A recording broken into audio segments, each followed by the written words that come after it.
সমস্ত নেতৃত্ব, মহিলাদের সমস্ত নেতৃত্ব, ছাত্রদের নেতৃত্ব, সমস্ত আমাদের সংগঠনের সার্বিক নেতৃত্ব আজকে এখানে আমরা। আপনার তো আইপিএফটি তো বিজেপির জোট শরিক, সরকারের সঙ্গে থেকে এবং বিজেপির সঙ্গে আপনারা আছেন, তারপরেও আপনারা দুটো আসনে প্রার্থী দিচ্ছেন, এতে কি মানে জোটের উপর প্রভাব পড়বে না, পড়বে না? প্রভাব পড়বে না। এই জন্য 14 তারিখে 13 তারিখের মাধবের সঙ্গে আমাদের আলোচনা আছে, আলোচনাটা স্থগিত রয়েছে।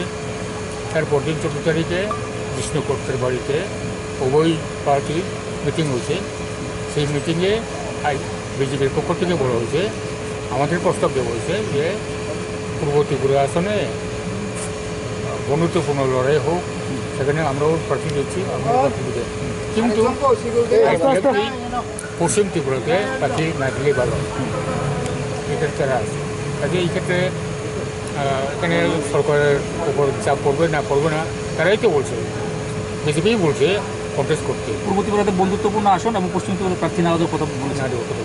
আমরা পশ্চিম ত্রিপুরাতে আসন দেবেন, কারণ পূর্ব ত্রিপুরাতে জিতলে আইদের বিজেপি জিতবো, হচ্ছে আইপিএফ হারবো, অথবা উল্টো হইব।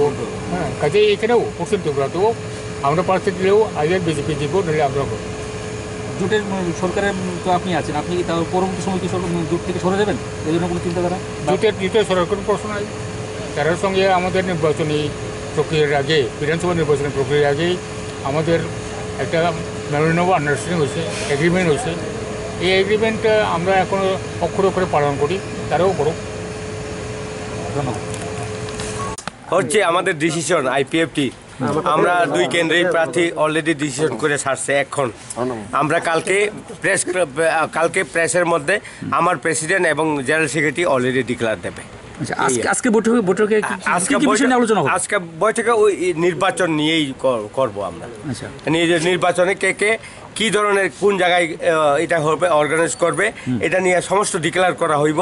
আর কালকে অলরেডি মিডিয়াতে আমরা অলরেডি প্রচার করে দেব আমাদের 2টা কেন্দ্রে প্রার্থী আগামীকাল আমরা ঘোষণা করে দেব। আর আপনাদেরকে আমরা ইনভাইট করব। আজকে মিটিংয়ে কারা কারা থাকছে? আজকে মিটিংয়ে সমস্ত এমসিসি মেম্বার্স এবং আমাদের সিএসসি মেম্বার এবং সমস্ত এমএলএ এবং সমস্ত আমাদের ভ্রাতৃত্ব সংগঠন আছে, টিউকেএস, টিএনটিএ, আইডব্লিউএফটি, ইউথ, আর্টিসা, এই সমস্ত থাকবে। দলের সভাপতি এনসিতে থাকছেন কি? হ্যাঁ, সভাপতি থাকবেই, উনি তো প্রিসাইড করবে। কয়দিনের বৈঠক আজকে? আমরা 2 দিন, কালকে আর আজকে। ধন্যবাদ। ওকে, থ্যাংক